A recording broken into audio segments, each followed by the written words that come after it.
जी, सबको जय मसीह की। वचन लिख के लाया हूँ, आत्मिक तौर पर सब कुछ त्यागना। क्या लिखा है टाइटल? आत्मिक तौर पर सब कुछ त्यागना। हाँ, क्योंकि वचन हम जानते हैं, फिर भी पढ़ लीजिए लूका रचित शुभ समाचार, उसका 14 अध्याय का 33 40।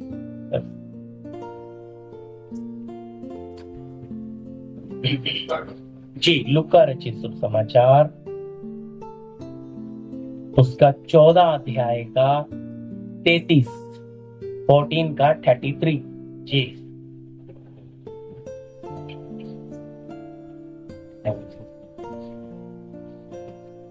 हाँ जी, माइक कौन पढ़ रहे? इसी रीति से तुम में से जो कोई अपना सब कुछ त्याग न दे, वह मेरा चेला नहीं हो सकता। जी, प्रार्थना करते हैं। धन्यवाद स्वर्गीय पिता, आपके इस दिए हुए वचन के लिए।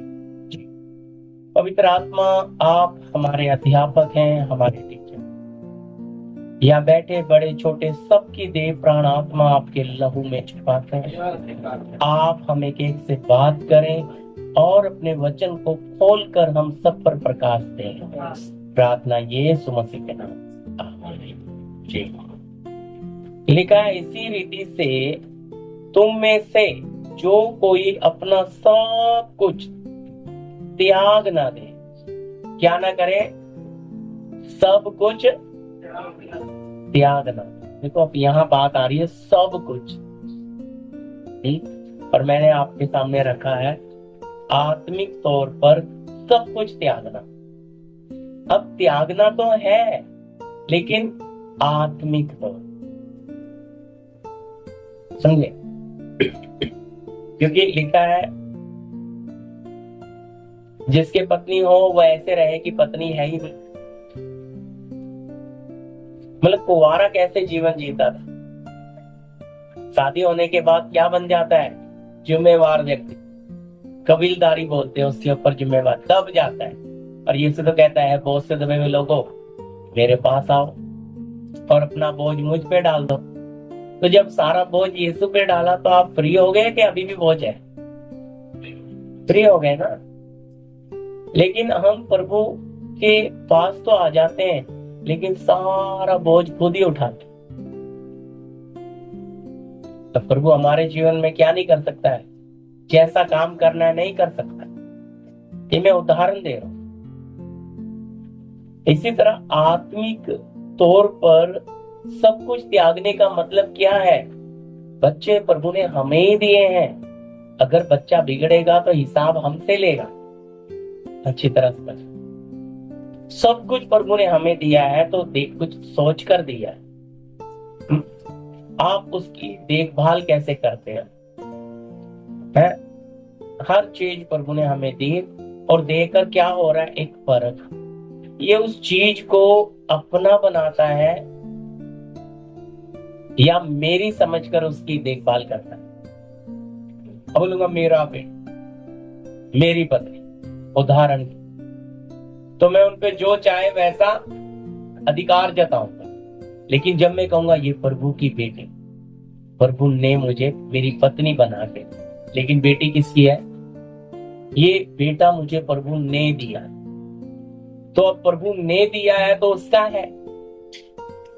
जब अपना बनाऊंगा तो वो मेरे दिल में बस जाएगा। और दिल में बसना था, बनाने वाला बन गई, उसकी दी हुई चीजें बस गई। त्यागने की बात सीख रहे हैं, बहुत आराम से सिखाऊंगा। मैं कल ही डाल दूंगा यूट्यूब पर, ध्यान से सुनो।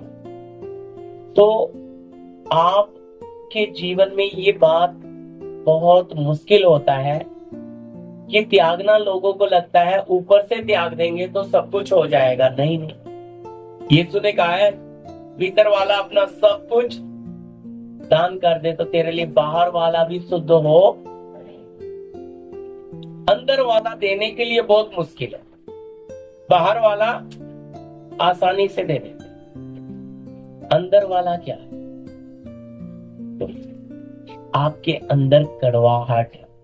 ध्यान से सुनिएगा। आपके अंदर बैर, आपके अंदर ईर्ष्या है, आपके अंदर नफरत है, आपके अंदर जलन है, तेजाब जैसी होती है जलन, सब अंदर है।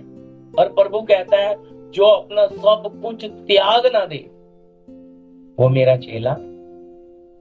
प्रभु आपको तो पहन लिया लेकिन तो खाली करने के लिए मत, क्योंकि फिर आप इस रास्ते पर चल नहीं सकते। और आपका और मेरा विरोधी शैतान क्या करता है? समर्पण या त्याग। उसे पता है कि ये व्यक्ति अगर त्याग देगा, ये समर्पण कर देगा तो ये परमेश्वर का उपयुक्त पात्र बन जाएगा, इस्तेमाल करने वाला बर्तन बन जाएगा। और अगर ये इस्तेमाल करने वाला बर्तन बन जाएगा तो पता नहीं कितनों का उद्धार प्रभु करा देगा। तो आपका और मेरा विरोधी शैतान क्या युक्ति चलाता है कि हमारे अंदर से प्रेम खत्म कर देता है। क्या चुरा कर लेकर जाता है? प्यार। जैसा मैं आपको उदाहरण देता हूं कि हमारे शरीर को जोड़कर रखने वाला हमारे अंदर चल रहा है ब्लड सर्कुलेशन, सारी बॉडी को क्या करता है? जोड़कर रखा है। अगर कहीं ब्लड जाना बंद हो जाए, वो जगह गांठ बन जाए, सप्लाई ना हो तो वो कैंसर का रूप ले लेगा। इसी तरह हम सब मसीह में, जैसे सिर यीशु है तो हम सब अंग हैं, तो हम में प्यार बहना है। विरोधी क्या करता है? इस प्यार को ही चुरा, वो एक से एक तीर तैयार करता है कि इनके जीवन में कड़वाहट कैसे डाल। छोटी छोटी बातें, बड़ी बात नहीं करेंगे विश्वासी, छोटी छोटी बातों में अंदर ही अंदर कूड़ेंगे। अच्छा, माफ कर देंगे, भूलेंगे नहीं। ये स्वभाव तैयार करेगा विरोधी। माफ कर दो, अरे प्रभु को देखकर माफ कर दिया, लेकिन इसने ऐसा किया, ये ऐसी है, ये वो ऐसा है, क्या मन में चलता है। ये चेहरा देखते ही वो गलती कौन याद करा रहा है? आपका और मेरा विरोध। जैसे जख्म को छील ना देते हैं ताकि सूख ना जाए, छीलते रहेंगे तो क्या चोट लग जाती है तो उस पर पपड़ी आ जाती है ना, उसको छील देंगे तो क्या हो जाएगा? जख्म ताजा हो जाएगा। वो बार बार जब भी आप उन व्यक्ति को देखोगे उसकी वही गलती को छील देता है, वो बात फिर से ताजी हो जाती है। अब प्यार ऐसी जगह पे रहेगा कैसे? प्यार बोलने से कौन? मसीह। बोलने के लिए मसीह है प्रदीप भाई, लेकिन प्यार नहीं है। प्यार था लेकिन अब, हाँ जी, भूतकाल में बहुत प्यार था, अब भविष्य प्रैक्टिकल में वर्तमान में क्या हाल है? बोले ना, अगर हम में प्यार नहीं तो मसीह भी तो नहीं। देखो, हम वचन थोड़ा कम पढ़ लेंगे चलेगा, प्रार्थना थोड़ी कम कर ले, लेकिन प्रेम एक ऐसी ताकत है जो शैतान दे नहीं सकता। शैतान तो हमारे प्यार में क्या करता है? समझे? हमारे प्रेम में क्या करता है? सेंध लगाता है। सेंध समझते हैं ना? उसे पता है कि अगर मैं इनका प्यार लूट कर ले जाऊं, मैं इनका प्यार खाली कर दूं, मैं इनके प्यार में खटास डाल दूं, मैं इनके प्यार में जलन नफरत डाल दूं, तो ये व्यक्ति जो प्रभु के पीछे चल रहा है अपना सब कुछ त्याग भी देगा तो भी ये प्रभु का चेला बनेगा, सिद्ध नहीं होगा ये। यानी कि इसका इसके बनाने वाले के साथ मेल होगा नहीं। कहेंगे फिर प्रेम में एक दूसरे से बढ़ चले। कैसे बढ़ चले प्यार में? इसे मैं आपको वही सिखा रहा हूं, आत्मिक तौर पर सब कुछ त्यागना। अब त्यागना क्या है? जो अंदर है, अच्छी तरह समझिए। अंदर का मतलब है पर आपके मन में जो प्रिय चीजें हैं आप उन्हें क्या करें, क्या छोड़े उनको, उनका साथ का लगाव आप छोड़े। नहीं छोड़ोगे तो फिर क्या हो जाएगा, इस रास्ते में आपके पैर मजबूत बनेंगे, आप कमजोर होते जाएंगे, धीरे धीरे प्यार ठंडा होता चला जाएगा। जबकि होना ये चाहिए कि आत्मा की जो आग की चिंगारी हमारे दिल में लगी है, वो चिंगारी सुलगते सुलगते क्या होना है, एक आग का रूप लेना है। लेकिन हो ये गया कि हमारी स्वभाव ने क्या कर दिया, उस आग के ऊपर, चिंगारी के ऊपर पानी डाल दिया, तो आग जलेगी, आत्मा की आग जलेगी नहीं जलेगी। रीति रिवाज पक्का, आत्मिक जीवन ठंडा। इसलिए प्रार्थना में बैठे अच्छा महसूस होगा, घर पहुंच गए वही हाल, बाहर निकले वही, क्या बनाना है, क्या करना है, कल क्या करना है, उसको देना है, किराया देना है, लाइट बिल देना है, उसका लाना है, इसका लाना है, उसकी शादी, यही बात, वही दुनियादारी पड़ी रहे, वही पड़ी रहे। जी देखो पढ़िएगा मत्ती 19:27। इस पर पतरस ने उससे कहा, देख हम तो सब कुछ छोड़ के तेरे पीछे हो लिए हैं, तो हमें क्या मिलेगा।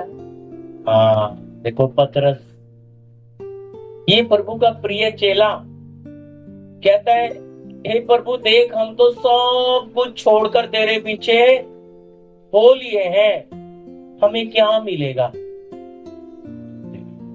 अब पतरस का विचार ये था, पतरस की सोच ये थी कि हमारा प्रभु इसी समय अपना राज्य स्थापित, वो दाऊद के सिंहासन पर अभी बैठेगा और अभी राज्य करेगा और हमें भी कुछ ना कुछ स्थान ही मिलेगा। ये शरीर की बात में चल रही थी, प्रभु के पीछे आ गए, सब कुछ छोड़ा, अच्छी तरह समझना। लेकिन क्या छोड़ा, नासवान छोड़ा। बदले में प्रभु क्या देने जा रहा है, अविनाशी। लेकिन नासवान छोड़ा और सोचते हैं जो छोड़ा उससे कई गुना मिल जाएगा। तो कई बार हमारे मन में ये पड़ा रहता है कि हम जीवते परमेश्वर के पीछे चल रहे हैं, सच्चे ईश्वर के पीछे चल रहे हैं, और उसके लिए हमने क्या छोड़ा, बोलिए। हमने वो छोड़ना है जो उसको पसंद नहीं। हमने क्या छोड़ा, जो हमें पसंद नहीं। अच्छी तरह समझिए, हमने क्या छोड़ा है जो हमें पसंद नहीं। छोड़ना क्या क्या था, जो हमारे प्रभु को पसंद नहीं। देखो वचन में लिखा है कि बलपूर्वक परमेश्वर के राज्य में प्रवेश करना है, जबरदस्ती, ताकत लगा के। कहेंगे ऐसा कैसे जी, सामने वाला तो हमसे बात ही नहीं करता, मैं करूंगी। देखो अच्छी तरह समझना, पाप कैसा होता है। आप जब बाहर निकले और आपको आपका पहचान वाला व्यक्ति दिखे और आप उसको इग्नोर कर दो, नजरअंदाज, आपने पाप किया है। और आप क्यों उसको नजरअंदाज कर रहे हो, क्योंकि आप उससे बचना चाहते हो, है? पर भैया ये पाप है। अगर आप उस व्यक्ति को नजरअंदाज करते हैं, क्योंकि प्रत्येक मनुष्य किसकी स्वरूप और समानता में बनाया गया, परमेश्वर की। आप परमेश्वर का स्वरूप और समानता, इसलिए तो नए नियम का कानून है कि अपने भाई को अगर क्रोध करता है तो क्या है, बताइए कि जिसको याद है। अगर अपने भाई पे क्रोध करता है तो क्या है, जी, वचन साफ कह रहा है, हत्यारा है मत्ती 5। अगर आदमी हमने गुस्सा किया, हत्या के बराबर प्रभु उसकी तुलना दे रहा है। क्यों? क्योंकि वो नजरिया कौन सा है? आत्मिक। कहता एक मनुष्य ने एक बहन को क्रूर दृष्टि से देखा, गंदी नजर से, तो वो पाप कर गया, करेगा नहीं, कर गया। तो नया नियम तो ऐसा है। कहते ऐसा कौन चलता है जी? बिल्कुल सही। मैं पहले ऐसा बहुत करता था। कुछ लोग ना ऐसे थे जो जिनको मैं नजरअंदाज करके निकल जाता, लेकिन जब ये वचन सुना, सीखा, फिर उसके बाद वो लोग भी ऐसे थे, मुंडी नीचे कर जाके जबरदस्ती हाथ पकड़ के मिलाया मैंने। ये वचन के सामने मैं जी कर बोलूं। ऐसे लोग थे जलन रखने वाले, खेड़े कर भाई साहब, वो तो हाथ ही नहीं मिलाता था, मैं जाके जबरदस्ती मैं बोलता था नहीं ब्रदर ऐसा लौट। तो कुछ लोग नहीं करते क्योंकि उनको डर लगता था ये मेरे बारे में ऐसा मिला, इसमें तो दूसरी आत्मा है। मतलब समर्पण का जीवन जो बता रहा है। फिर भी मैंने कभी भी किसी को क्या नहीं किया, नजरअंदाज, इग्नोर नहीं किया जब वचन पता लग गया। लेकिन वचन तो कहता है हृदय की सच्चाई से परमेश्वर पसंद, और हम हृदय की सच्चाई पे कहां अटल हैं। हम तो फोन पे ही कितने पाप कर देते हैं, होते कहीं है, बताते कहीं है। कहना कुछ होता है, बोलते कुछ है। वचन में साफ लिखा है, जहां ज्यादा बातें होती है वहां ज्यादा पाप भी होता है। समझे? मैं नहीं कह रहा वचन में नहीं जा। जहां ज्यादा बातें होती है वहां ज्यादा पाप भी होता है। तो हम सोचो फिर इसका मतलब, फिर हमें कितने अपनी जवान की भी चौकसी करनी है।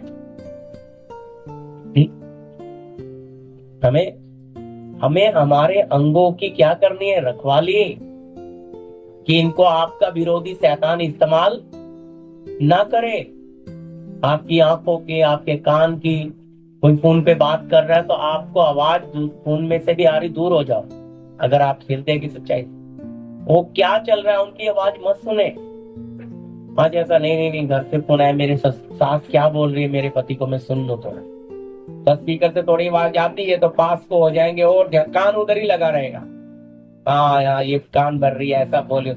अरे भैया क्या विश्वास है फिर प्रभु पर? अगर आप दूसरे की बातें सुनकर ऐसा करते हो तो आप पाप करते हो। दूसरे को आपके साथ करने दो ना जो कर रहा है, वो कैसा भी व्यवहार करे, आपका काम है क्या? सच्चाई में चलो। पर हम प्रभु के लोग, लिखा है कि रोशनी के जो लोग हैं वो अंधकार के लोगों से क्या है? कौन है चतुर? कौन है? रोशनी वाले या अंधकार वाले? और हमको क्या बनते? आज रोशनी वाले चतुर बनते, स्मार्ट, चालाक, कि हम तेज हैं, हमारी बात तो हम एकदम। और फिर हमें तो आत्मा बता देती है,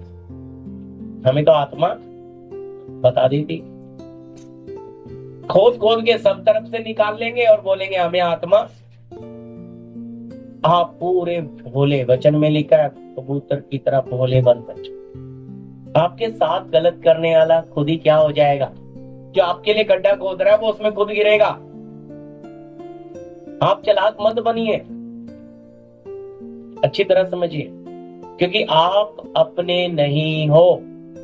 किसी ने आपको दाम देकर मोल खरीदा है और वो चाहता है कि आपकी देह के द्वारा उसकी महिमा हो, और आपको छूने वाला उसकी आंख की पुतली को छूता है। आपके साथ जो कर रहा है उसके साथ कर रहा है, तो आप क्यों डर रहे हो? आप क्यों चालाक बन रहे हो? आप क्यों स्मार्ट बन रहे हो? आप क्यों आगे भाग रहे हो? मैं बोलता अरे प्रभु, अगर मैं बात करूंगा वो जवाब ही नहीं देंगे, बेइज्जती करने दो। मैं जाके जबरदस्ती हाथ मिलाता था। ऐसा करने से क्या हो गया? मेरी खुद ही को बहुत चोट लगती थी। इंसान के अंदर ना एक ईगो, घमंड होता है। उस घमंड को मैंने खुद मार कर आपके सामने वचन के साथ रख रहा हूं। तो शैतान को पता लग गया मैं इसके अंदर किसी के भी प्रति कड़वाहट ये रहने नहीं देगा। ये दुश्मन से भी जाके गले मिलेगा, दुश्मन चाहे इसे जूता मारे। इज्जत की इसे परवाह ही नहीं। जब मेरे बनाने वाले ने इज्जत की परवाह नहीं करी तो मैं क्यों करूं? क्योंकि मैं तो क्रूस पे ना चढ़ गया। अब मैं जीवित नहीं, मसीह मुझ में जीवित है।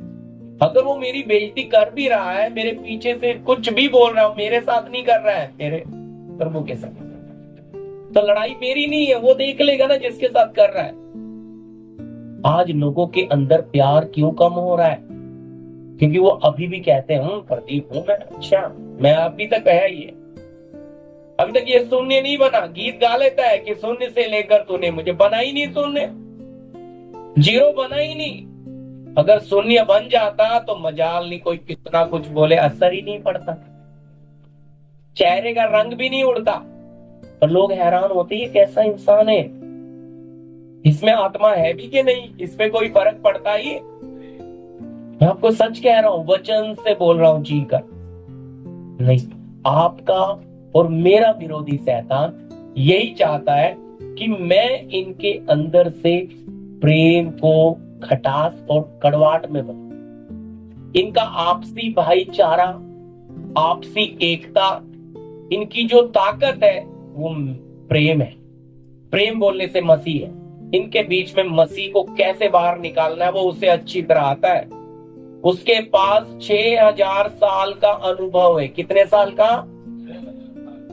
इतना अनुभवी व्यक्ति है वो। उसे पता है हमें कैसे फंसाना है। इसलिए परमेश्वर चाहता है कि हम पवित्र आत्मा के द्वारा चले, हम वचन की आज्ञा मानकर वचन के अनुसार चले। हम उसका सामना नहीं कर सकते, पर हमारे बनाने वाला उससे लड़े। इसलिए हम उसको आगे करें, हम पीछे, हम घटे वो बढ़े। लेकिन हम बढ़ जाते हैं, पवित्र आत्मा पीछे। जिसने लड़ना, जिसने सामना लेना, जिसने बदला लेना, वो पीछे है और हम आगे। हम दोष लगाते हैं, पर वचन साफ कहता तू कोई क्यों ना हो जो दोष लगाता है, तुझ पर भी दोष लगाया जाएगा। जिस नाप से प्रदीप तू नापता है, उसी नाप से तेरे लिए भी नापा जाएगा। तो न्याय है भाई। जब मैं हूं ही नहीं, जब मैं यहाँ पतरस प्रभु के प्रिय चेले हैं, कहते हैं प्रभु हम तो अपना सब कुछ छोड़कर तेरे पीछे आ गए, हमें क्या मिलेगा? अभी तक उसके मन में है कुछ मिले। अभी तक उसका मन में ये मन नहीं मारा था कि यहाँ नहीं हमें वहां मिलना है, यहाँ नहीं। उसके मन में अभी यही पाने का मन था। पर चलते चलते क्यों प्रभु ने चेलों को अपने साथ रखा? मैंने ये संदेश सिखाया था, यूट्यूब पे डाला है। साथ साथ रहना, साथ रखकर सिखाया। 3 साल 3.5 साल अपने साथ रखकर सिखाया। फिर प्रभु ने उन्हें भेजा, जाओ। तो आज हमें प्रभु के साथ रहना नहीं आता। साथ रहेंगे तभी तो प्रेम से परिपूर्ण हो जाएंगे। प्रेम बोलने से वो बारूद आपके पास होगा, शैतान थरथराएगा। समझे? यही एक चीज है जो शैतान दे नहीं सकता, वो है प्रेम। शैतान सब देगा, जलन देगा, नफरत देगा, ईर्ष्या देगा, लड़ाई झगड़ा लालच सब देगा, प्रेम नहीं दे सकता। पर वचन कहता है हमारा परमेश्वर ही मसीह प्रेम है। तो आपके अंदर के प्यार को कैसे चुरा कर लेकर जाना है, उसके पास बहुत युक्तियां हैं, बहुत युक्तियां हैं। और सोच लीजिए, प्यार निकल रहा है तो कौन जा रहा है? मसीह बाहर जा रहा है। मसीह क्यों बाहर जा रहा है? उसके लिए अंदर जगह बची, क्योंकि अंदर कड़वाहट आ, अंदर नफरत आ, अंदर माफी नहीं है। माफी पतरसी को पतरस पूछता है प्रभु से, कहता है प्रभु मैं अपने भाई को कितनी बार माफ करूं? उसने कहा व्यवस्था में कितनी बार लिखा है? 7 बार। तो लिखा है 7 का 70 गुना। इसका मतलब यह है 490 बार माफ कर। मसीहत के अंदर माफी ही माफी है। क्यों? क्योंकि मेरे बनाने वाले ने मुझे माफ किया, तो मुझे भी दूसरों को बदले में माफ करना है, करना पड़ेगा, और कोई रास्ता ही नहीं। करना ही पड़ेगा, माफी माफी है। और हम सोचते हैं प्रभु क्या करें, अगर माफ करेंगे सर पे बैठ जाएंगे, माफ कर देंगे ना ये हमें खा जाएंगे जिंदा, इनसे ना दूर है तो अच्छा जी रहे, पास चले जाएंगे तो ये हमें जीवित जिंदा सांस नहीं लेने देंगे हम। ऐसी भी हालत है बहुत लोगों की, मतलब थोड़ी खटास है तो बहुत मजे में सो रहे हैं, मजे में रह रहे हैं। ठीक है, दूर की जिंदगी, दूर का रिश्ता बहुत अच्छा है, नजदीक का मत लाओ भाई। नजदीक का आएगा तो बड़ी दिक्कत होती है, चाय बना के देनी पड़ेगी, पानी पूछना पड़ेगा, थोड़ा कुछ हो गया भाग के जाना पड़ेगा। तो इसलिए जब खटपट हो गई, वो अपना देखे हम अपना देखे, अच्छा लगता है। समझे ना मेरी बात? कष्ट ज्यादा किसमें है? छोटे परिवार में, बड़े में? अच्छी तरह समझना। बड़े परिवार में क्या है, आज क्यों लोग बड़ा परिवार में चलना नहीं चाहते? बहुत कष्ट होता है भाई। नहीं नहीं, इतनी रोटी कौन बनाएगा, इतना आटा कौन गूंदेगा? बड़ा पर नहीं, छोटा रहे, नहीं चलो निकलो यहाँ से अलग, मैं नहीं रहूंगी, मैं नौकर थोड़ी हूं। ये हालत चलती है। मैं आपको सच कह रहा हूं, अंदर वाला है मसीह, पहने मसीह को है, लेकिन अंदर ये बात है। बोलो मसीह, क्या व्यवहार में पता लग रहा है मसीह अंदर है या नहीं? और कहता है मैंने तो सब कुछ दे दिया प्रभु को। अगर सब कुछ दे दिया तो अपना क्रूस क्यों नहीं उठा रहे? लुका 9:23 ना, हर दिन का कष्ट क्यों नहीं उठा रहे? आप भाग रहे अपने कष्ट से, आप अपनी जिम्मेवारी से भाग रहे। समझ रहे? परिवार हमें दिया है, पर माता पिता चाचा ताऊ सब हमें दिए हैं, रिश्तेदार तो दिया बड़ा सोच के हैं। कैसा रखेगा? उनको काट के अलग रखेगा या उनको साथ में लेकर चलेगा? क्योंकि साथ में लेकर चलूंगा तो कष्ट ज्यादा। आज लोगों को छोटा क्रूस चाहिए, वो गले में डाल के चलने का, वो वाला नहीं चाहिए कंधे पे उठा के चलना भाई। ना ना ना, बड़ा बड़ा कष्ट नहीं चाहिए, छोटा सा दुख उठा लेंगे बस। हम छोटे से परिवार में संतुष्ट है, क्योंकि परिवार बड़ा है तो जिम्मेवारी बड़ी है। देखिए, समझने के लिए ये घर बना है। अब ये घर बनाने से पहले इसके नीचे नींव रखी गई। अब शायद ये 9 इंची है कि 4 इंची दीवार है, 9 इंच 5 इंची, चलो। लेकिन नीचे वाली ना बुनियाद ज्यादा मजबूत होती। बुनियाद गांव में आपने देखा होगा, जब बुनियाद का ईंट मंगाते हैं तो कैसा वाला मंगाते हैं? पीला वाला भी आता है, दो अलग कच्चा ईंट भी आता है, पर कौन सा ईंट मंगाते हैं? बुनियाद में लगाना है अच्छा वाला ईंट, एकदम पक्का पत्थर जैसा देना। क्यों बुनियाद में पक्का क्यों? और फिर हल्का ईंट ऊपर काम चल जाएगा। मालूम है बुनियाद में क्या संभालना है? वजन संभालना है। तो प्रभु उसी के ऊपर भी उसी पत्थर पर जिम्मेवारी डालता है जो मजबूत है। सबके ऊपर जिम्मेवारी भी नहीं देता परमेश्वर। घर में अगर आपके ऊपर जिम्मेवारी आ रही है तो समझ जाओ आप पक्के हैं, वो दूसरा इतना मजबूत नहीं है। पर नीचे वाले पत्थर को जलन है, ये ऊपर मजे ले रहा है, मैं नीचे धूप उठा रहा हूं। समझना फूट कैसे होती है। घर का पत्थर वो भी है जो सबसे ऊपर लगा है, और घर का पत्थर वो भी है जो दहली में लगा है। दहलीज समझते ना? दहली हिंदी दहलीज बोलते हैं ना, दरवाजे दहलीज में लगा है। तो दहलीज वाला के ऊपर कितनी बार सब आके पैर रख रख के चढ़ चढ़ कर जाएंगे। बोलो उसमें कितना पक्का पत्थर होगा? क्योंकि अगर कच्चा रहेगा तो बार बार आना जाना है, वो उसपे सब पैर रख रख के बार बार आ रहे जा रहे, लेकिन वो बहुत पक्का है। और उसको अरे देखना तुझे तो सब पैरों से रौंद रहे, तेरी कोई इज्जत ही नहीं। लेकिन पूरे घर की शोभा भी तो वहीं से है, समझना, दरवाजे से। तो कुछ लोग तो उसके अंदर सोना भी डालते हैं, मैंने देखा है। सोना डालते हैं, चांदी, फिर वो पत्थर पिटाते हैं। मिस्त्री भी अच्छा पैसा उसी को बिठाने का, सारा घर बना देगा, उधर पत्थर नहीं डालेगा, कहेगा उसके लिए पहले लाओ। उदाहरण दे रहा। तो वो सबसे मजबूत और कमजोर सबसे ऊपर। तो प्रभु अगर हमें जिम्मेवारी दे रहा है ना, बोझ दे रहा है, हम उस योग्य हैं। अपनी जिम्मेवारी से ना भागे, जिम्मेवारी से ना भागे। जिम्मेवारी से भागना भी तो फिर आप जब अपने लोगों के, अपने सगों के, रिश्तेदारों के, समाज के नहीं हो पा रहे, तो उस बनाने वाले के कैसे बनोगे?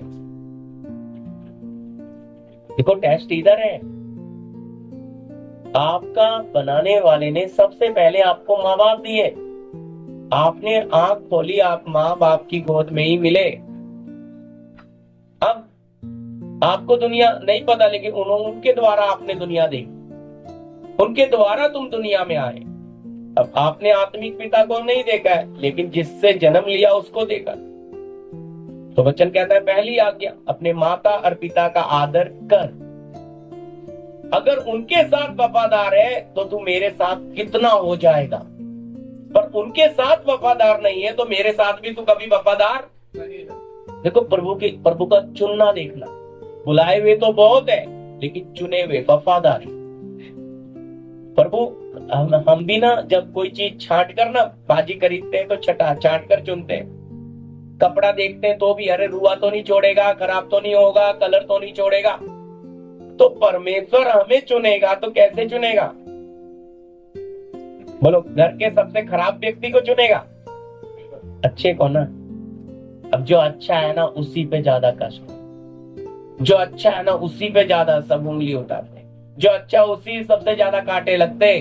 और जो अच्छा है ना, मैं बोलता हूँ बार बार, जो अच्छा मीठा पेड़ है उसी के नीचे डंडे पत्थर मिलते हैं। क्यों? उसमें मिठास है, उसमें मिठास है भाई। उसे पर उसकी मिठास, उसकी खूबी देखिए, उसे पत्थर से मारो, डंडे से मारो, जूते से तोड़ो, ऊपर चढ़ के डालियां तोड़ो, तो भी उसकी मिठास कम होती। इसी तरह उसके साथ कैसा भी व्यवहार हो जाए, उसके अंदर की अच्छाई जाती नहीं है, वो खूबी है। हालेलुया, हम गीत गाते हैं, कोई खूबी नहीं मुझ में, कोई खूबी है। सोचो, तो परमेश्वर ने भी हमें चुना है, पर हम में कोई खूबी नहीं देखी, लेकिन क्या देखा है? हमारा स्वभाव। मिट्टी, ये कितनी मजबूत मिट्टी है? लेकिन बात इधर आती है। हाँ जी, हाँ, एक और वचन पढ़ लीजिए इसके साथ आप, 2 कुरिन्थी 5:10। क्योंकि अवश्य है कि हम सबका हाल मसीह के न्याय आसन के सामने खुल जाए, कि हर एक व्यक्ति अपने अपने भरे बुरे कामों का बदला जो उसने देह के द्वारा किया हो, किए हो पाए। हालेलुया, क्या लिखा है? पौलुस इस कुरिन्थी की कलीसिया में ये भविष्यवाणी मानी जाती, कहता है अवश्य है कि हम सब का हाल मसीह के न्याय सिंहासन के सामने खुल जाए। कौन सा? जो हमने इस देह में रहकर अच्छा और बुरा देखकर अनदेखा किया, प्रभु देख रहा है। किसके प्रति कड़वाहट रखी, प्रभु देख रहा है। वो तो अच्छा और बुरा दोनों में रखकर तोलेगा ना। हमें जो मिलने वाला प्रतिफल है, ये जीवन में जिएंगे। प्रभु को पहन लेना, ग्रहण कर लेना बड़ी बात नहीं है प्रियो। अच्छी तरह समर्पण भी कर देना बड़ी बात नहीं है, लेकिन जीना वो बड़ा महत्व रखता। चेले भी तो सब कुछ छोड़कर आ गए, और प्रभु ने भी बोला है जो अपना सब कुछ त्याग ना दे वो मेरा चेला हो नहीं सकता। पर त्यागने के बाद ना असली काम शुरू हुआ। अब इसने त्यागा है या इसके अंदर पड़ा है? बोलिए। अब आप कहते हैं मैं मेरे बच्चे से प्यार नहीं करता, ठीक है, ध्यान से सुनिए। उदाहरण, आप कहते हैं मेरे बच्चे से मैं प्यार नहीं, लेकिन उसको कोई आपके सामने मारे तब ना पता लगेगा आप प्यार करते हैं क्या होता है अंदर। आप खुद कितना भी मार लोगे पर दूसरे को हाथ लगाने दोगे? बोलिए ना, देंगे? नहीं देंगे भाई। कितना उसको बोलते हैं खून खून को पुकारता है। कहेंगे हम प्यार नहीं करते, लेकिन भाई भाई तक खून क्या करता है? खून के लिए खड़ा हो जाता है कि नहीं क्यों आंखों मेरे सामने क्यों मार, गलती बता। हर जाना भर देंगे लेकिन मारो, मार क्यों रहे? तो इसी तरह अपने हाथ से मार रहे हैं कोई दिक्कत नहीं, और दूसरा मार रहा है तो क्या होता है अंदर? हलचल होती है। मैं खुद देखो, मेरी पत्नी कई बार, ज्यादातर सालों में तो बहुत मार खाता है, वो धोती है ना मेरा दिल हिलता है। मैं बोल रहा हूँ ऐसा धोती है ना भाई, मैंने तो उसको खुली छोड़ दे रखी है, और मैं मुंह ऐसे ही रखता हूँ, देखता ही नहीं, मुझे देखने की हिम्मत। बहुत मारती है सालों को भी, सलोनी को। सलोनी की भी धुलाई अच्छी होती है, पर क्यों?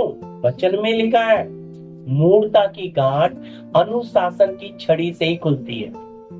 अगर वो बचपन में खुल गई तो हमारे बच्चे जैसा कोई बच्चा होगा ही। अनुशासन की छड़ी, डिसिप्लिन की। लिखा है बच्चे को छड़ी से मार, वो मरेगा नहीं। पर वो जाने दो, विषय में नहीं जाएंगे अपना। हाँ, तो ले लूंगा बच्चों का विषय भी कभी लूंगा आपके साथ। तो कहने का मतलब क्या है प्रियो? तो वो मारती है तो अंदर क्या लगता है मुझे? धंग करके दिल हिलता है। मैं भी इंसान हूँ, मेरा भी बच्चा है वो। अब मार रही है, फिर मैं ऐसा लगता है बीच में टोकूं, पर उसने मुझे बोल रखा है बीच में नहीं टोकना है। तुमने टोका ना, ये बिगड़ जाएगी। डांट रही, मार रही है ना, बाप बीच में आया तो बस क्या आ जाएगा? माँ अच्छी नहीं है, बाप अच्छा है। तो बच्चों को वो बात आने नहीं देना है, उसको बताना है बेटा तेरी गलती देना। मैं सालम को बोलता हूँ अगर होमवर्क किया रहता खाता मार, कर बराबर तो मार नहीं पड़ेगी। साथ नहीं देता हूँ, गलती तो गलत है तो गलत ही बोलना है हम। क्योंकि अगर मैं कह दूंगा नहीं नहीं इतना क्यों मार रही है, लग जाएगा बेटा, मैं उल्टा बोलता हूँ कोई बात नहीं, टेंशन मत ले, प्लस्तर करा दूंगा, पैर तोड़ दे इसका, मैं करा के लाऊंगा प्लस्तर।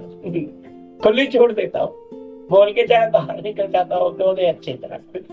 देखो ये क्या है? ये प्यार है। हम नहीं चाहते, कोई माँ बाप नहीं चाहता कि हमारा बच्चा आगे जाके क्या बने, कमजोर बने, तो उसे दूसरे का सहारा लेना पड़े, वो अपने ताकत से खड़ा रहे हर जगह हर जगह। अरे कब आता है ये अनुशासन की छड़ी? हालेलुया। जिन बच्चों के लिए लिखा है जो बच्चे ऐसे ही छोड़ दिए जाते हैं वो अपनी माता पिता के लज्जा के कारण बनते हैं। मतलब जिनकी बचपन में ताड़ना नहीं होती ना, वो शर्मिंदगी का कारण बनते हैं बाद में अपने माँ बाप का। और जिनके ऊपर अनुशासन की छड़ी होती है उनके जैसा कोई नहीं होता। उनके जीवन से आदर, इज्जत, सब कुछ उनके जीवन से दिखता है। क्यों? उनके ऊपर क्या लगा है? अनुशासन की छड़ी। शुरू में अच्छा नहीं लगता बच्चों को, लेकिन बाद में समझ आ जाता है हमारे माँ बाप ने हमारे साथ अच्छा किया है। कि मार तो किसी को भी अच्छी नहीं लगती है? तो मैं भी उसको कई बार बोलता हूँ भाई इधर ऐसी जगह मत मार, मारना है तो मांस पे मार, मुझे जाना पड़ेगा, उसका कान खून बंद हो जाएगा, आंख खराब हो जाएगी। तो मारना है तो एक तरीके से। मैं ऐसे देखो क्यों वचन, ये तो आ गई बात इसलिए बोल रहा हूँ। तो बच्चे में बात आई, भाई दिल हिलता है क्योंकि हमारे ही ना खून है, हमारा ही अंश है। तो ये भी प्यार है, तभी दर्द होता है, याद रखिए। लेकिन अब बात आती है, अब हमें हमारे बच्चों के लिए दर्द है। किसके लिए? गलती किया, और हम जब गलती करते हैं, प्रभु का नाम, प्रभु पे उंगली, तो क्या हो? हम अपनी इज्जत की इतनी परवाह करते हैं, हम चाहते हैं हर चीज डिसिप्लिन में हो, हमारे अनुसार हो। हमारे प्रभु की इज्जत कितनी है, उसके लिए आप कैसा करते? और वचन कहता जो कुछ भी करो प्रभु के लिए, उसके लिए कितना करते? तोलेगा वो, आ रहा है न्याय का टाइम, तोलेगा भाई।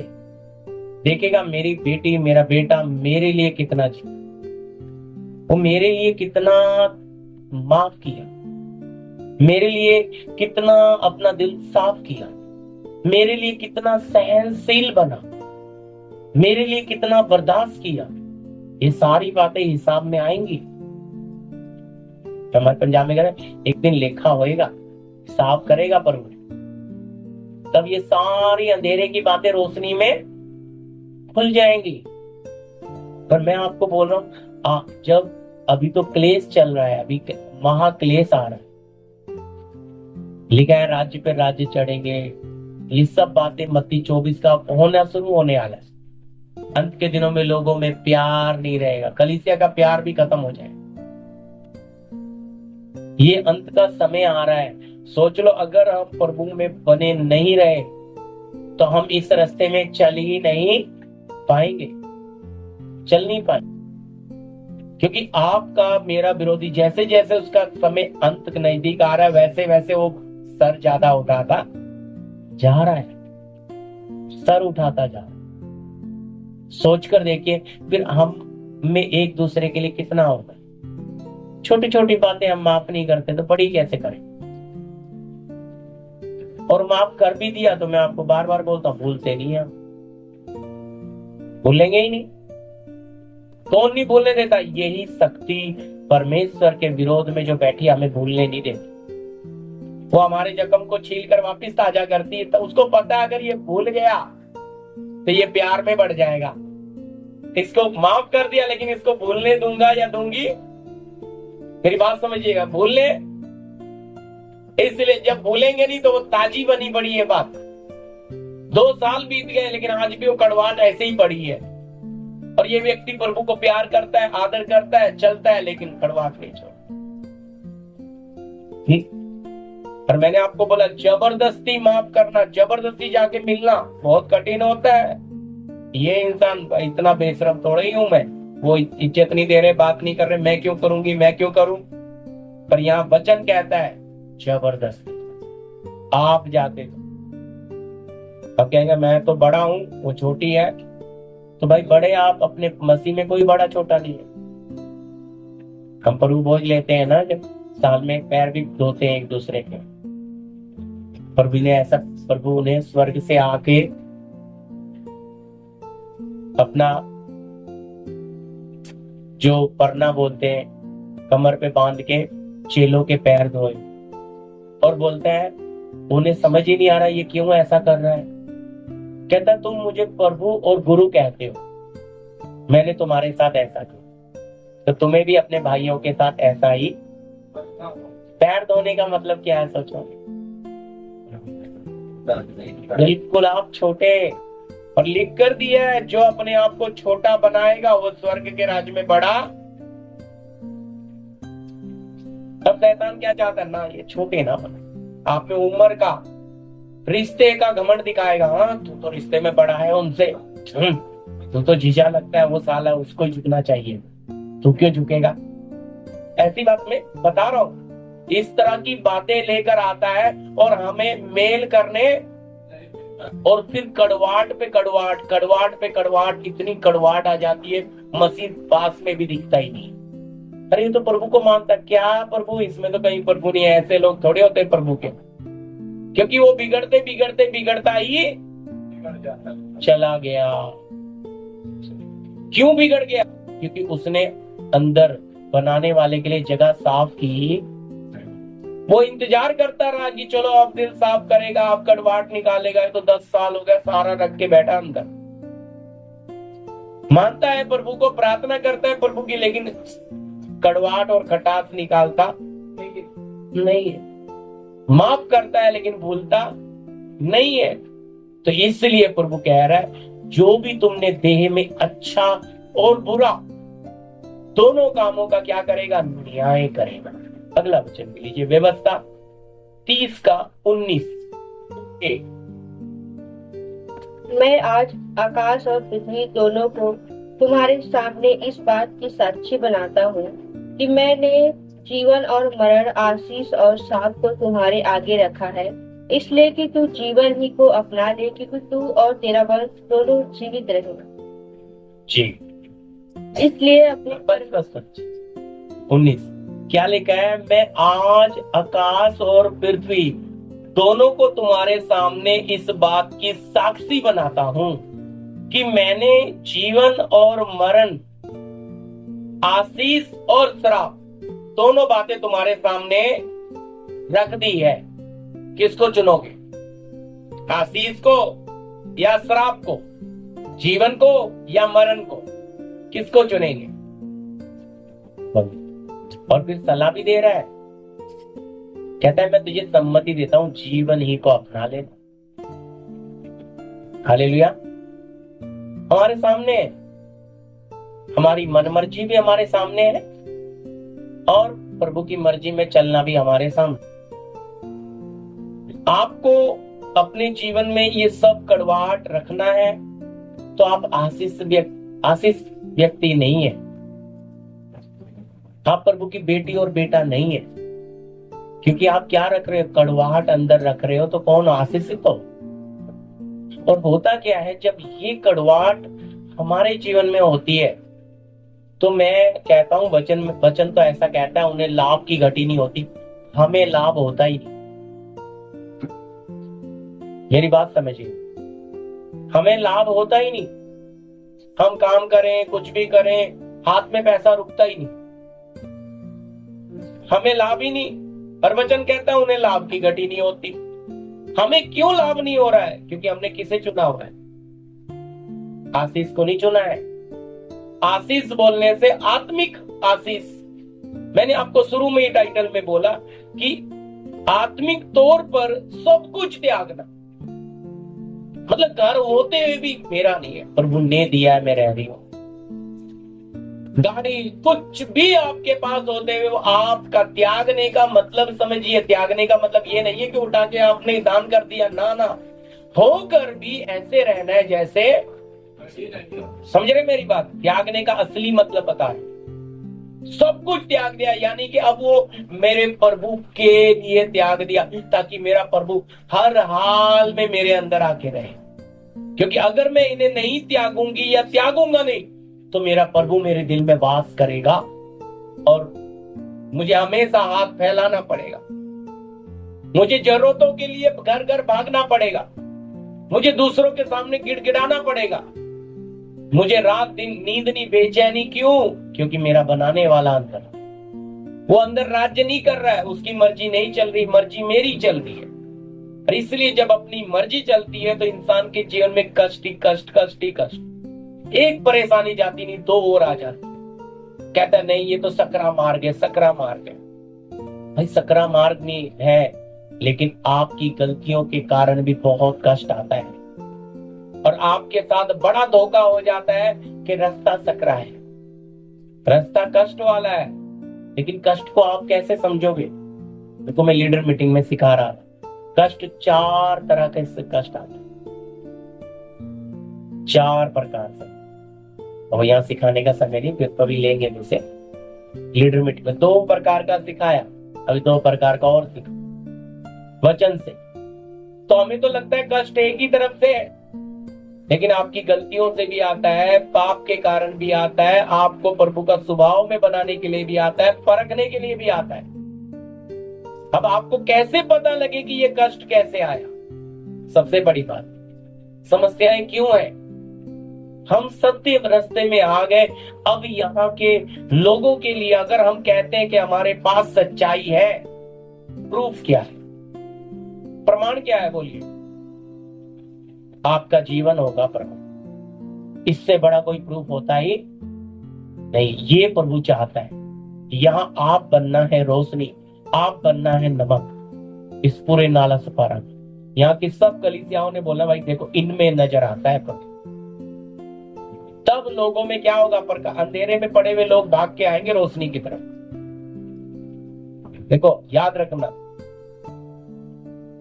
तो भीड़ नहीं, भेड़े होना जरूरी है। जो प्रभु का शब्द सुनती है वो चाहिए, भीड़ कोई मतलब की नहीं है। आएगी खाना खा के अपने घर जाके सोएगी, पर चेला आएगा कष्ट उठाने। भेड़ होगी प्रभु के पीछे पहाड़ पे आएगी, वो चलेगी तकलीफ में, भीड़ थोड़ी चलेगी। वो तो खाना खाया अपना घर जाके आराम करेंगे। क्रूस तो वही उठाकर चलेगा जो चुना हुआ हो, वो चलेगी। तो याद रखना, ये रास्ते में चलना है तो हमें किसे चुनना पड़ेगा? आशीष को। कौन सी? आत्मिक आशीष। क्या है? जीवन। देखो यहाँ टाइटल में मैंने दिया आत्मिक तौर पर सब कुछ त्याग क्या लिखा? त्यागना है। तो त्यागना है तो क्या मिलेगा? सब कुछ त्यागेंगे तो क्या मिलेगा? अनंत जीवन मिलेगा, बहुत आयत का सामर्थ्य मिलेगी, शक्ति। लेकिन अगर हम आत्मिक तौर पर नहीं त्यागेंगे तो ना तो अनंत जीवन मिलेगा और ना आशीष। दोनों बातें चुनने के लिए बोल रहा है।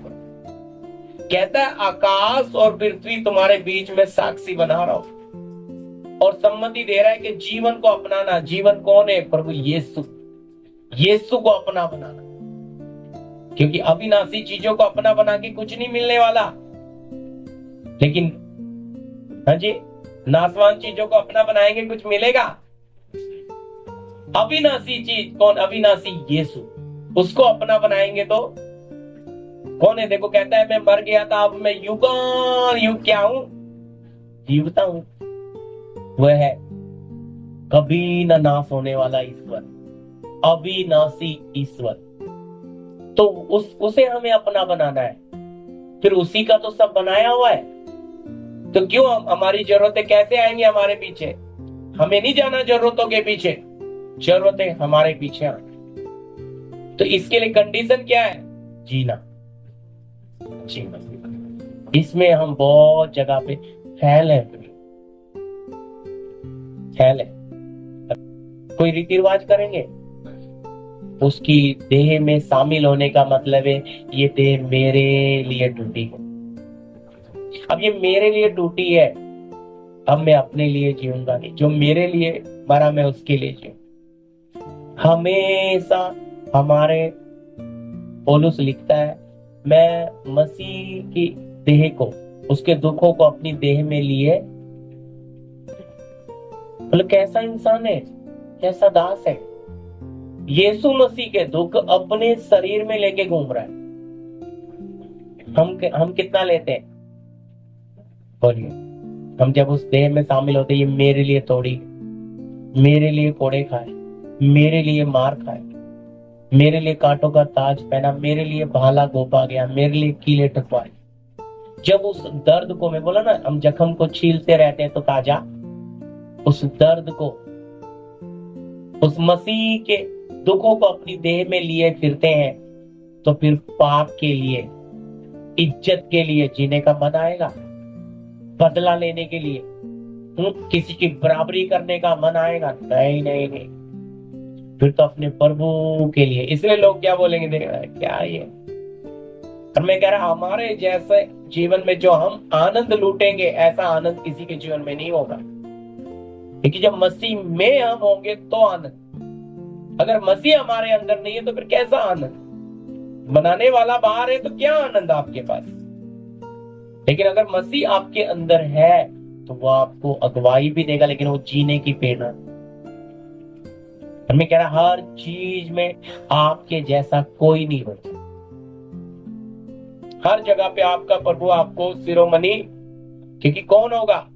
मसीह आप में होगा। तो मसीह आप में चलना चाहता है, लेकिन जब तक आप शून्य नहीं होते वो प्रकट कहाँ होगा? वो लगा है आपको शून्य बनाने में, खत्म करने में, कि प्रदीप खत्म हो जाए ताकि मैं ही नजर आऊं। और प्रदीप कहता ना प्रभु तू थोड़ा पीछे ही बैठा रहे, मुझे अपने आप को ही दिखाने में। मेरी बात समझिएगा, मैं अपने आप को शो कर रहा हूं, लेकिन प्रभु को आगे आने, अपने आप को शो करना मतलब मनुष्य स्वभाव, मैं ईश्वरीय स्वभाव में आ ही नहीं रहा, मैं शारीरिक स्वभाव में चल रहा हूं। मैं बुद्धि से चलता हूं, मैं बुद्धि से प्रार्थना करता हूं, मैं बुद्धि से प्रभु के पीछे जी रहा हूं।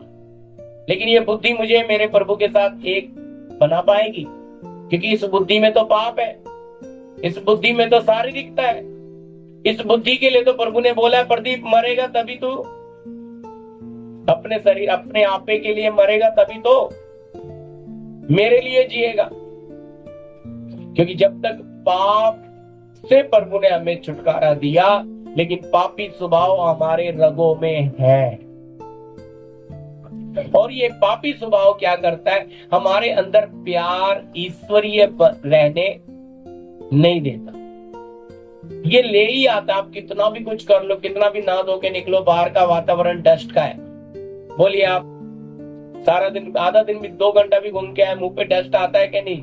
पानी मारने से अच्छा लगता है ना, फिर फ्रेश लगता है, धो लिया हाथ। इसी तरह आप जब इस संसार में रह रहे, पाप का वातावरण है, समझे? आपको अभी बाहर निकलने की भी जरूरत नहीं, घर में ही है जी। सबके हाथ में फोन है, मोबाइल है, अड़ोस पड़ोस हर जगह विरोधी अंधकार की शक्तियां घूम रही है। अगर आप अपने आप को जागते नहीं रहोगे तो क्या हो जाएगा? आप शिकार हो जाओ। आपके अंदर का प्यार लूट कर लेगा। आप में खटास, कड़वाहट, जलन, नफरत डालने को बैठा है विरोधी। और मैं कहता हूं, अगर इस क्षेत्र में बड़ा काम होना है तो आप चाहे 10-12 ही लोग हों, मैं कहता हूं एक मन होना है। तो छोटी छोटी बात को क्या करो, ठीक कर लो आप।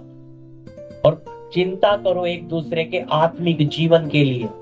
जो कमजोर है आप में, उसको अधिक वचन ऐसा कहता है, यदि कोई तुम में कमजोर है तो उसको कैसे संभालो? बताइए आप लोग। मनोज भैया कैसे लिखा है? यदि कोई तुम में कमजोर है तो तुम जो समझदार हो क्या करो? उसे क्या करो? मैं नहीं कह रहा, वचन कह रहा है, उसे बर्दाश्त कर लो, क्योंकि वो कमजोर है। अगर तुम उस पे ताकत बढ़ा ले, ऊपर गए तो वो मर जाएगा। वो प्रभु को छोड़कर चला, उसको भी सह लो, ऐसा मैं नहीं, वचन कह रहा है, ताकि हम सब में एक प्रभु ही सब कुछ हो। हालेलुया। जैसे हम छोटे अपने बच्चों की गलतियां सह लेते हैं, ऐसे ही छोटे भाई बहनों को आत्मिक क्या करना है? सहना भी। जी अगला लास्ट लीजिए, लास्ट बड़ा रहेगा थोड़ा। पढ़ा है बहुत बार आपने जक्कई की कहानी। लूका रचित सुसमाचार 19 अध्याय 1 से 10 लिख लीजिए। सब त्यागने की जो बात है जी।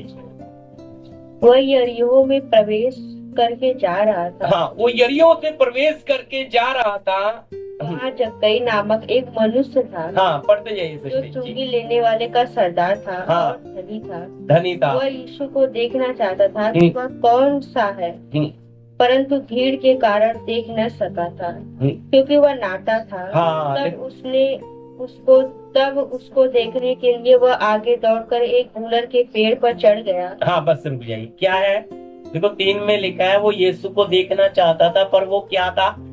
नाटा था, हाइट में कम। हम बोलते ना, वो बटला भी बोलते हैं। हाइट में क्या है? बोना शब्द सही है हिंदी, है ना? बोना ना, हाइट में बोना था, तो वो देख नहीं पा रहा था भीड़ में यीशु को। पर उसके अंदर एक मन आया कि मैं क्या करूं, यीशु को देखो। बस इस चीज ने उसके जीवन में क्या बदलाव लाया। अब वो देखने का इतना मन उसके अंदर बढ़ गया कि वो देख नहीं पा रहा। हो सकता है, मैं समझता हूँ, भीड़ में कोशिश करी होगी उसने घुसने की, लेकिन भाई नाटा है तो कोई भी टकली मार के हटा देता होगा, हट चल पीछे हट। फिर लंबे लोग हैं।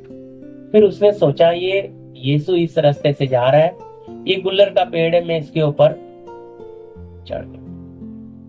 तो उसने सोचा, क्यों, कैसे भी करूं।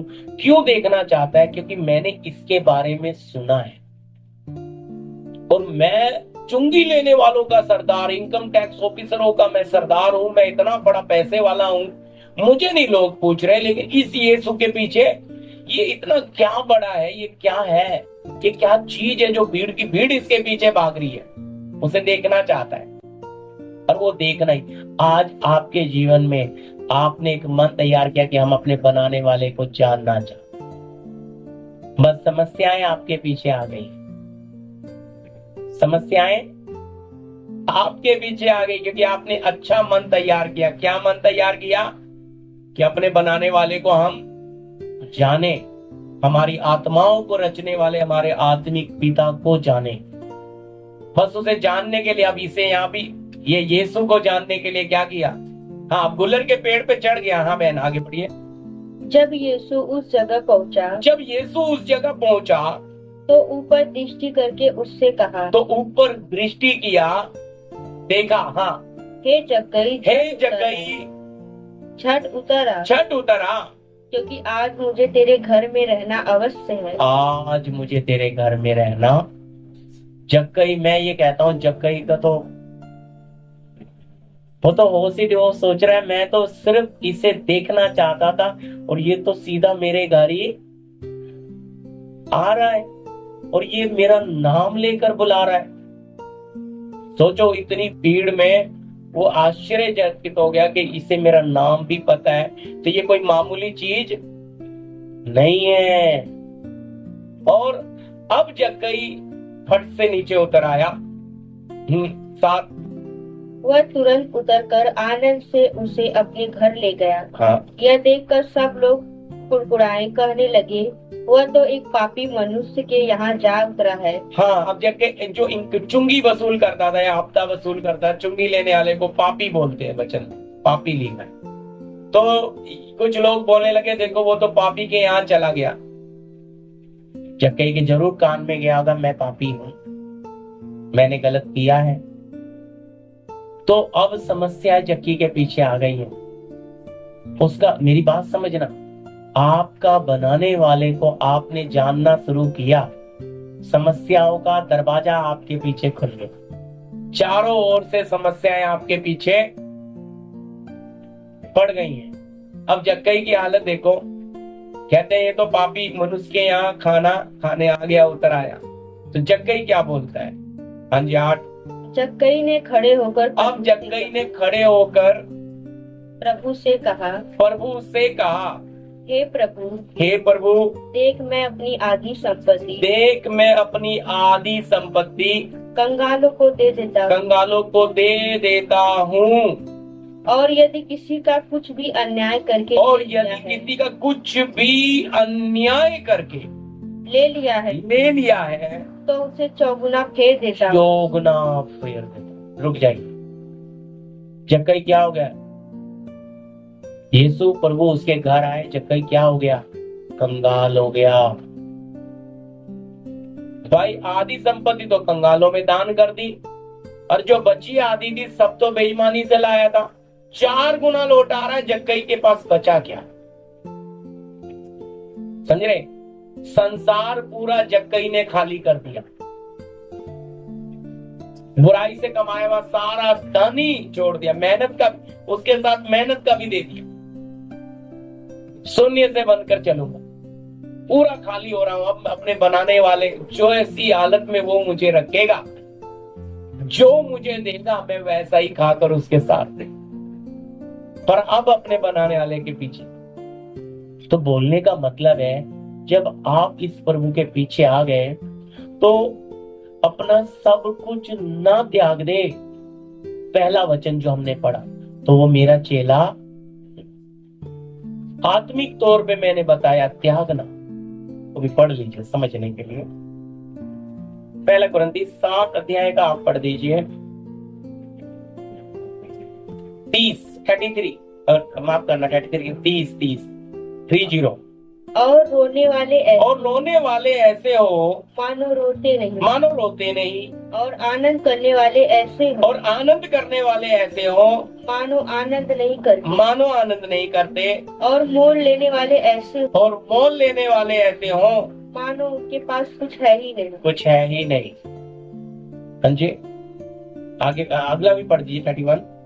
और इस संसार के साथ व्यवहार करने वाले ऐसे हो संसार ही के ना हो जाए।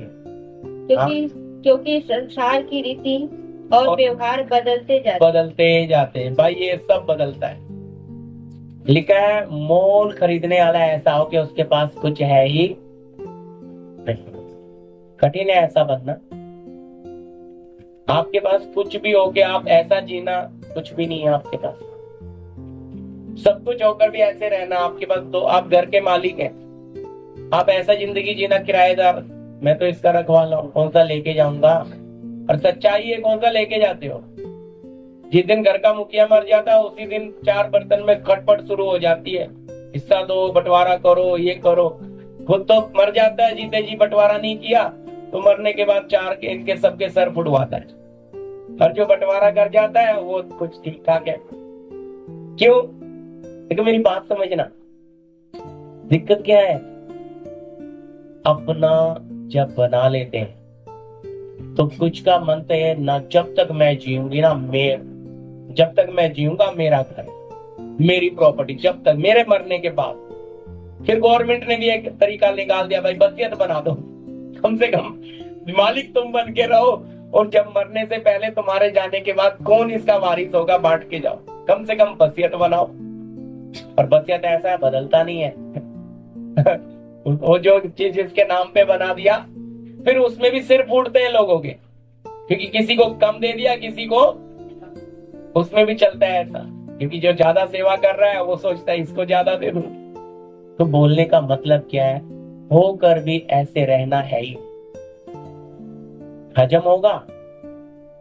बोलो, आपकी खुद की कार है, आप सोचते हो ये तो ओला करके जा रहा हूं, ऐसा सोच सकते हैं? नहीं सोचेंगे। खुद के घर में सो रहे हो, ऐसा सोच सकते हैं कि हम तो किराएदार हैं, क्योंकि एक दिन आ रही है मौत, इस बर्तन टूटेगा ये छोड़कर। हम जीते जी नहीं छोड़ते, जीते जी मत छोड़ो कोई बात नहीं, लेकिन मौत आ रही है तब छोड़ोगे। तो आपका प्रभु चाहता है अभी छोड़ दो, मेरी बात समझना, अभी छोड़ दो ये सब मोह माया, और क्या बन जाओ मुसाफिर। बहुत कठिन होता है, होकर भी ऐसे रहना है ही नहीं। और खरीदने वाला ऐसा है कि उसके पास कुछ, भाई क्यों, जब मेरे जेब में 10,000 रुपया है, मैं कमा के, भाई वो पैसा प्रभु का है, प्रभु ने मुझे शक्ति दी है, प्रभु का आत्मा क्या बोलता है वो खरीदो। अब इच्छाओं के पीछे नहीं, अब जरूरतों के लिए जीऊंगा, क्योंकि इच्छाओं के पीछे भागने से होता है, इच्छाओं के पीछे जाने से क्या होता है, जब हम इच्छाओं के पीछे जाते हैं तो थोड़ा मौसम तरह समझना, होता क्या है, हम तो प्रभु को प्यार करते हैं, प्रभु के पीछे चलते हैं, लेकिन हमारे अंदर की जो इच्छा है